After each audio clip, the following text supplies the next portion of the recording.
झूठ पढ़ा पढ़ा के स्कूल्स में कॉलेजेस में झूठे प्रोपेगेंडे झूठे यानी वो एक शऊर पैदा कर दिया हुआ है। इंडिया की फॉरेन पॉलिसी इंडिपेंडेंट है, ना खत्म करने की बात करता है ना चलाने की बात करता है, वो इंडिपेंडेंट है।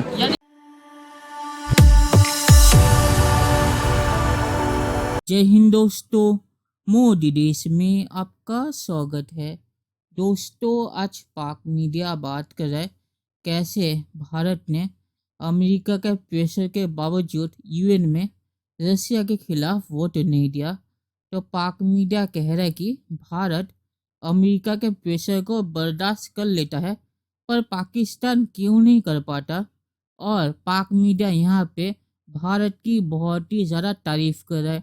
पाक मीडिया कह रहा है कि भारत एक तरफ से रशिया से तेल भी ले रहा है और अमेरिका का पार्टनर भी बना हुआ है, जबकि अमेरिका की कोई बात भारत नहीं सुनता। पाकिस्तान ऐसी चीज़ें नहीं कर सकता क्योंकि पाकिस्तान अमेरिका के पैसों पे पलता है। तो पाक मीडिया यहाँ पे भारत की बहुत ही ज़्यादा तारीफ कर रहे हैं। दोस्तों, ये वीडियो बहुत ही मज़ेदार है तो इसे आप पूरा ज़रूर देखिएगा। तो चलिए और इंतजार ना करके ये वीडियो देखते हैं। झूठ पढ़ा पढ़ा के स्कूल्स में कॉलेजेस में झूठे प्रोपेगेंडे झूठे यानी वो एक शऊर पैदा कर दिया हुआ है।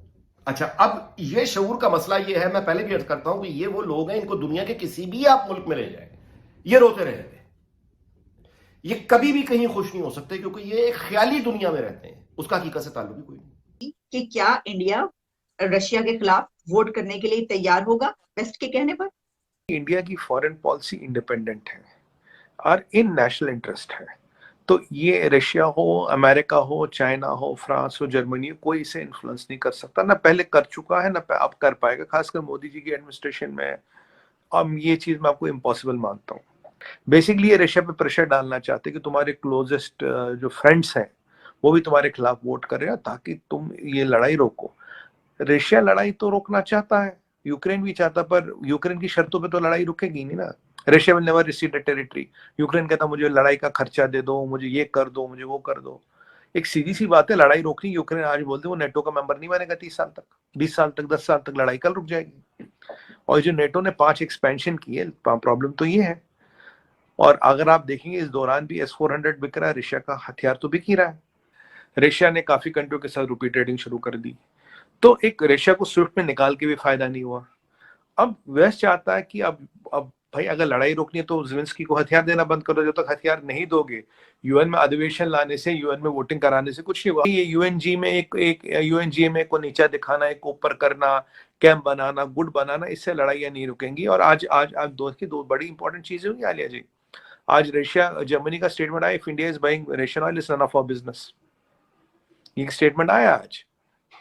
और अब फ्रांस भी कह रहा है, फ्रांस भी इस लड़ाई से निकलना चाहता है। देखिए, सब अपनी जान छुड़ाना चाहते हैं, अभी सब अपनी जान छुड़ाना चाहते हैं। बस एक मतलब बिल बोर्ड मिल जाए, इज्जत के साथ निकल जाए, बट ये नहीं कि हार के निकले। अब उनका ये कि बस एटलीस्ट ये तो हो जाए रशिया को हरा के निकले, ये रशिया को दबा के निकले, पुतिन का दबा के निकले।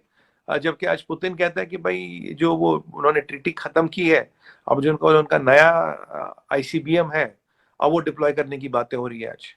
तो मतलब दुनिया is edging towards third world war and it's not the time to play games and one man up ship. I don't think Biden had any job to go to Ukraine. कोई मतलब ही नहीं था यूक्रेन जाने का। That is fueling the fire. तो जो vote हुआ था रशिया के अगेंस्ट दिया था या रशिया के हक में एटलीस्ट वोट नहीं था, उन्होंने दिया कि भाई हम इस वार के हक में नहीं है। पर अगर हम उसकी बात की जाए तो वो हमेशा वार को ना खत्म करने की बात करता है ना चलाने की बात करता है, वो इंडिपेंडेंट है। जहाँ पे की तरफ है, जहाँ पर फायदा उसने देखे इस मौके को कैच किया, उसने ऑयल 30% ऑफ पे लिया। पाकिस्तान की तरफ आते हैं, पाकिस्तान को इन चीज़ों का क्यों नहीं आइडिया होता? हमारी जो पॉलिसी मेकर्स हैं उन्हें इन चीज़ों का क्यों नहीं पता चलता कि भाई हम भी तमाम जो उनसे कंट्रीज हैं उनके साथ इक्वल रिलेशन रखें, जहां से फ़ायदा नजर आए वहां से फ़ायदा लें। हम एक साइड लेते हैं, दूसरे को नाराज़ कर देते हैं। ये तो लाजमी बात है ना, हमारी कभी भी हमारे पाकिस्तान के अंदर सियासी इस्तेहकाम नहीं आया। जब सियासी इस्तेहकाम आता है तभी पॉलिसी इंडिपेंडेंट बनती है। पॉलिटिकल स्टेबिलिटी का बड़ा तो बहुत बड़ा फैक्टर है। और दूसरे नंबर पर हमने कर्जे इतने लिए हुए हैं, अक़वाम में चाहे भी किसी के साथ फेवर सामने नहीं कर सकते हैं। अब देखें ना, IMF से हमें थोड़ा सा 1 अरब मेरे ख्याल में लेने हैं, और उसकी भी शायद थोड़ी सी इंस्टॉलमेंट लेनी है, जिसके लिए हमें बार बार रोना पड़ रहा है, तरले मारने पड़ रहे हैं। पर दूसरी तरफ देखा जाए, हमें अमेरिका से दबाव आ रहा है, हमें कोई आजकल कैश नहीं दे रहा। जिनको घर वाले दूसरी बार सालन नहीं देते वो निगरां काबीना में वजीर लग गए हैं। ये कहना है जी फवाद चौधरी साहब का। फवाद चौधरी साहब, आपके मुंह से ऐसी बातें अच्छी नहीं लगती, इसलिए कि आप भी तो वही हैं जो हर गवर्नमेंट के साथ होते हैं, चाहे वो मुशर्रफ साहब की गवर्नमेंट हो, चाहे पीपल्स पार्टी की हो, चाहे पीटीआई की हो या कोई भी और। आप भी तो हर गवर्नमेंट में शामिल रहे। ये तो इत्तेफाक है कि इस वक्त आप किसी जगह पे हमें नजर नहीं आ रहे, क्योंकि शायद अभी इस वक्त की गवर्नमेंट ने आपको कुछ ऑफर नहीं किया या माने नहीं। चलिए दोस्तों, इस वीडियो पे बात करते हैं। तो सुमित भाई ने सही कहा कि भारत के ऊपर कोई भी देश दबाव नहीं बना सकता, क्योंकि भारत अपनी फॉरेन पॉलिसी खुद चलाता है। पाकिस्तान की तरह भारत को किसी के ऊपर पैसों के लिए डिपेंड होने की ज़रूरत नहीं है। पाकिस्तान दूसरे देशों के ऊपर पैसों के लिए डिपेंड है, तो उनके कहने पे पाकिस्तान को चलना पड़ता है, वरना पैसे बंद हो जाएंगे। तो इसलिए पाकिस्तान की फॉरेन पॉलिसी आज़ाद, जैसे इमरान खान कहता है, भारत की तरह आज़ाद नहीं है। तो इसलिए भारत की तरह पाकिस्तान इंडिपेंडेंट स्टैंड नहीं ले सकता। और सुमित भाई ने जो नेटो के मेंबरशिप की बात की यूक्रेन की, तो यहाँ पे पुतिन ने मेरे मुताबिक गलती की, क्योंकि नेटो का मेंबर बनने के लिए आपका बॉर्डर सब इशू सॉल्व होना चाहिए। यूक्रेन कभी नेटो का मेंबर नहीं बन सकता था, क्योंकि रशिया के साथ उसका बॉर्डर का इशू है, क्योंकि क्राइमिया को यूक्रेन अभी भी अपना हिस्सा बोलता है, जिस पे रशिया का कंट्रोल है। तो इसलिए यूक्रेन कभी भी नेटो का मेंबर नहीं बन सकता था। तो पुतिन को ये समझना चाहिए था यूक्रेन के ऊपर हमला करने से पहले। यूक्रेन झूठ बोल रहा था कि वो नेटो का मेंबर बन सकता है। नेटो के रूल के मुताबिक जब तक यूक्रेन रशिया के साथ अपना बॉर्डर का मामला नहीं सुलझा लेता, तब तक यूक्रेन कभी भी नेटो का मेंबर नहीं बन सकता था।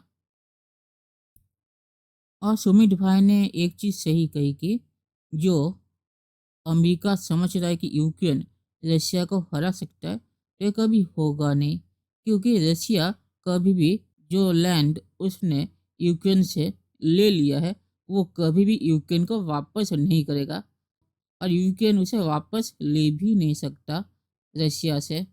तो मुझे पता नहीं कि अमेरिका यूक्रेन का साथ कब तक दे सकता है, क्योंकि अब अमेरिका में भी इसके खिलाफ आवाज़ उठना शुरू हो गया है कि अमेरिकी जो है वो यूक्रेन को ज़्यादा पैसे अभी नहीं देना चाहते, क्योंकि अमेरिका ने, आपको पता होगा, $100 बिलियन से ज़्यादा यूक्रेन को दे दिया है। तो अमेरिका में भी इसके ऊपर अब आवाज़ उठ रही है।